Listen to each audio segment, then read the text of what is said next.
Welcome to a special episode of the Ask a Cycling Coach podcast presented by TrainerRoad. We have with us an exciting time, actually a returning guest to the podcast, but just an exciting time to have Savilia on. Savilia Blunk from Decathlon Ford, also sponsored by The Feed and Orange Seal Academy. Decathlon Ford is the World Cup team that she has been riding for to absolutely put in some incredible performances at the World Cups, the first two that just started in Brazil. Savilia, stoked to have you on. Good to have you back. Yeah, thanks for having me. I wanted to get you on really quick because you're in a unique spot. And for people that don't know, well, first of all, you can watch the World Cups on the Max app and here in the US. And if you haven't been watching, the Americans are doing very well, very well, relatively speaking to what we typically have seen in previous years, because it's not just one American athlete, but instead it's like we have a selection of American athletes doing really well. And all of you are working to get points and to get enough to get to Paris for the Olympics.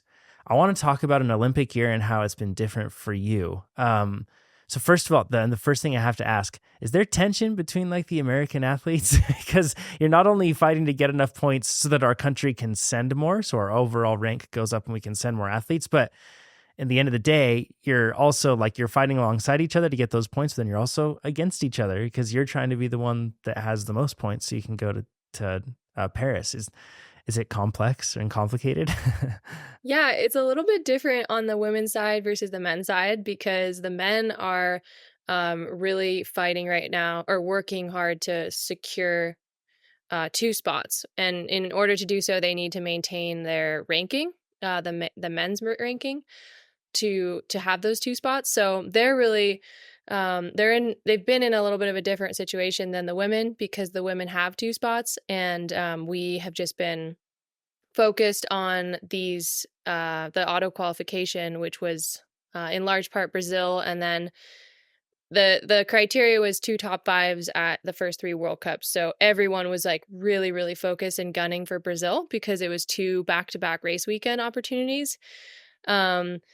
And yeah, I think there's a lot of tension, a lot of pressure on all of us, and we have all been working super hard, super focused for these races. And it's funny because we all kind of are very individual. We're preparing in our own places, our own process. Not there's not such a big team aspect with mountain biking in general, but also especially with all the riders if they're competing for an Olympic spot. So we've all kind of just been preparing in our own little worlds, and then we meet up in Brazil and are fighting for this Olympic spot.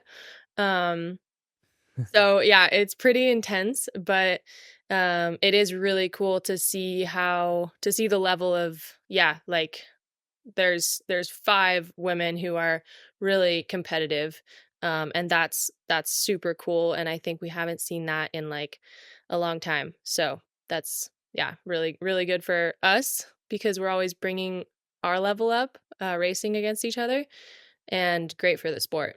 Yeah, for sure.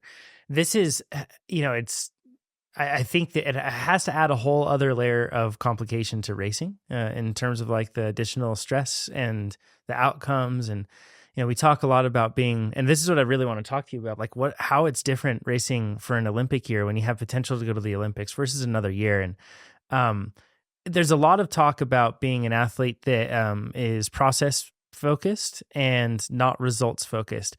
How are you managing that when there is so much pressure on the result, right? Because the result in the end, even relative to other people, matters so much for Olympic selection. Has that been tough to manage? And have you found anything that's helped you with it? Yeah, good question. There was a lot in there, but yeah, for the last part, I think it's a lot of pressure, and it's so important to have a process. And everyone talks about oh, trust your process, but my process is really my preparation, everything off the bike, on the bike, mental, and just really trusting in every day, everything that goes into my training and preparation for these races. And so I think this past winter, I made a big move, and my fiance and I moved to our training base to Europe, specifically just to prepare for Brazil for me and for Cole, the beginning of his season, in just an environment where we could really focus. We had our people around us, our coach, like our just all of the team and the resources that were really close to us. And it really enabled us to like just really focus on each day and putting everything into each day and all the details. And I think that really built confidence in my process. So going into Brazil, like, yeah, there's so much pressure, so much high stakes. But I really felt like I really never believed so much in my preparation for those races. And at the end of the day, like that counts so much because you line up on the start line and you have to be confident in how you prepared, and you can't be thinking about other riders or how other riders prepared or even the stakes of the race. Like I knew that I needed to get a top 5 in both races, but like I lined up racing to win each individual World Cup, and that's at the end of the day what it was. It was a World Cup, and that was my goal, and it didn't matter. I was just trying to put Olympics out of my head. And yeah, it's hard. But it's really important. And yeah, also remembering that like pressure is a privilege, and I've worked really hard to get to that level and to have that pressure, and it's always going to be there, so you can't fight it. And the pressure is going to go up or go down with different races or different stakes, but being confident in your own process and preparation and where you are at that time. Yeah, that's man, you covered like so many key points. Because again, I think a lot of us amateur athletes that don't have that pressure that's applied to us in one way or another, we may feel pressure for other reasons. And in many cases, we just kind of like move away from the pressure. But I like that perspective of looking at the fact that like, well, first let's step back to the preparation, and we need to align our expectations with our preparation. And in this case, you checked all the boxes to have like an ideal preparation to be able to do that, because you knew that this sort of time would arrive with that sort of pressure. And then when you're in the moment and you feel the pressure, you're able to look back at just what you've done and go on that. You know, your coach Dennis is known for a very specific approach in how he goes about training his athletes, and really, really fun guy. And if people don't know, he's an interesting guy to follow and such too. Has your training been different this year because of the Olympics, or has it just been building on previous years? Yeah, it's really been building. I mean, I think I hit a point last season and in the second half of the season that I really hit a turning point, and I think like I just had some races where things just came together finally. And I'd been working the same, but I think like the confidence came, and that mixed with my fitness and just like all of the lessons that I'd learned and the experience I'd gained and the mistakes I'd made, then I was just like learning from those and actually able to put together like a couple really great rides. And I think that just like built confidence. And I mean, we were always focused on Olympics, but I think there was a time last year where I was really like, okay, like I believe that now, and let's go all in for this. So, I mean, the approach is the same, but you know, we're also seeing kind of an interesting change in cross country Olympic racing styles, and the courses are becoming faster, more like man made, more artificial kind of courses, and just faster speeds. I think in part because spectators want to see faster racing, it's more exciting, but that changes it for the athletes. So, like, it's a little bit less of that like natural, slower technical routes and rocks like you see. And I mean, Nova Mesto still has that, Andorra still has that, but a lot of courses are changing just a little bit. Like even in Andorra last year, we saw some course changes that just made like the speed of the race higher. So that changes the training a little bit, and we're doing more like motor pacing and just speed work and getting used to that high speed. Short track is really similar to that. So that's like also a really good kind of, yeah, a really that's like a very similar style to what cross country is now, but it's just like 4 times as long. Yeah, yeah, seriously. So we saw that at Maripora and then also at Arasha, the two rounds that you already did. Both of those, like the speed was significantly higher than I remember in a lot of recent ones. You mentioned the fact of like working on motor pacing and that sort of thing. Traditionally in cross country Olympic, like that repeated hard efforts with like limited recovery, whether that's you're not able to recover fully in terms of intensity, and you're certainly not able to recover fully in terms of time, but it has you working on those repeated hard efforts. Typically, that's been like a bread and butter staple of XCO preparation. Um, is that like, and you don't have to go in and share exactly your workouts and everything else, but is that the sort of work that you're focusing on and VO2 sort of stuff? Or because the speed is higher, are you focusing on more like steady state efforts? Yeah, I mean, I think a lot of high intensity stuff. And also just a lot of simulation, like simulating everything that you go through in a race, like the speed, the intensity, the high pace for an extended period of time. And then also working in like the physical and technical aspects of like, hitting a downhill when you're completely in the red zone, and then repeatedly doing that. And I think that's been really important to mix into the training because especially with these World Cups so early in April, like we need to be on it in April, which is not normal. Normally we're starting the World Cup season in May. So yeah, I've definitely been just like, I think we're focusing on like simulating a short track or a cross country as much as possible. And then also this spring I've been like racing a lot, like racing more than usual and at a high level to really get my body and my mind like calibrated to the intensity of racing a World Cup. So I knew I could arrive and that would be familiar and it wouldn't be like, oh, I haven't felt this since last year. Yeah.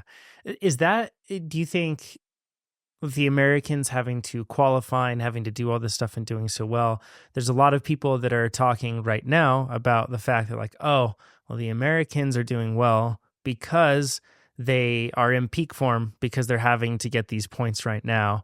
And then they're not going to do as well in the second half of the season because they're too peaked, right? And like right too early. Do you think that that's the case, or do you think that you're further away from that or the athletes are further away than that and you'll still be able to maintain that sort of trajectory? Yeah, I think it's a really fine line, and it's been really difficult with our qualification criteria because we've had to focus so heavily on these races in April, and for the men also Nova Mesto, and some other countries also have this criteria. Yeah, so we have to really peak super early, and then if we make the Olympic team, peak again in July. So it's really hard. Some other countries have it a little bit. Better for the athletes, I think, when they qualify the year prior and can just focus like fully on Olympics. But this is the way it is. So kind of almost have to think about it as like 2 seasons because yeah, we build all of this to April and now it's like super important to relax, to chill, recover, and then build up. 3 months to July. So a lot can be done there. But yeah, it's really important to, I think of it as kind of like 2 parts.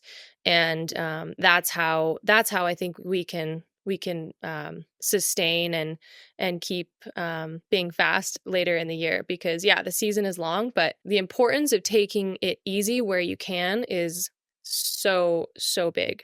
And so yeah, it's really a unique schedule though. Yeah, no doubt, right? It's really interesting to see. Can I ask for those 2 Brazil World Cups? And we won't take up too much of your time. I'm just stoked that thank you so much for making your time for this, Savilia. For the first 2 World Cups, particularly in Maripora, the first one, it was very hot. Did you do anything special to be able to manage the heat?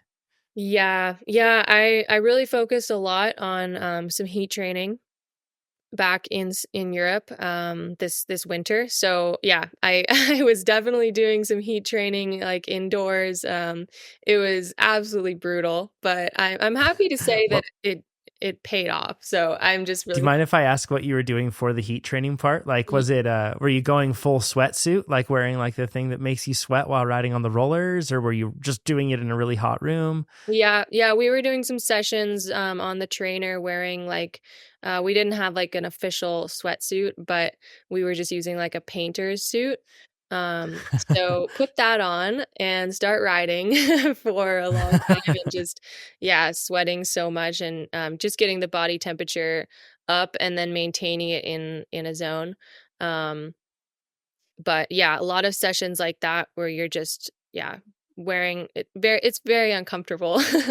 Just wearing a like a painter suit and yeah, riding the trainer indoors. But yeah, the heat when we arrived was definitely a thing, and both weekends.